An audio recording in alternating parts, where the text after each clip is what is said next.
వృశ్చిక రాశి వారికి చూసుకున్నప్పుడు ఒక కుజుడు స్వక్షేత్రంలోనే ఉంటాడు. అలాగే ఈ స్వక్షేత్రంలో ఉండడము ప్లస్ ఈ వృశ్చిక రాశి వాళ్ళకి షష్టమాధిపతి కూడా అవ్వడం వల్ల వీళ్ళకి కాస్త అనుకూలమైన ఫలితాలే గోచరించడం అనేది జరుగుతుంది. ముఖ్యంగా ఈ యొక్క కుజుడు ఈ యొక్క షష్టమాధిపతి అయినా కూడా మొదటి స్థానంలో అంటే తన జన్మరాశిలోనే చేస్తున్నాడు కాబట్టి కాస్త జన విరోధం అనేది ఏర్పడుతుంది. అంటే బంధువులతో మాట పట్టింపులు, కుటుంబ కలహాలు, లేకపోతే ఎవరైనా డబ్బులు ఎక్కడైనా పెట్టినా మోసపోవడం, ఇలాంటివన్నీ జరుగుతాయి.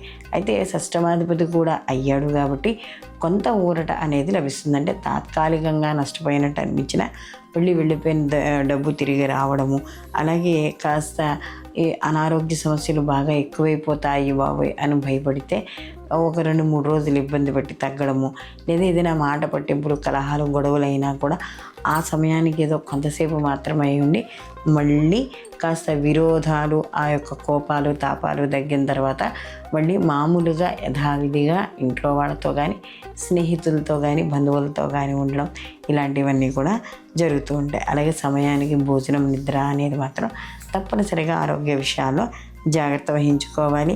అలాగే కాస్త శరీరాన్ని దృఢపరచుకోవడానికి వ్యాయామం, లేకపోతే ఏదైనా యోగా, ఇలాంటివన్నీ కూడా చేసుకోవడం ద్వారా కొంత అనారోగ్య సమస్యల్ని దూరం చేసుకోవచ్చు.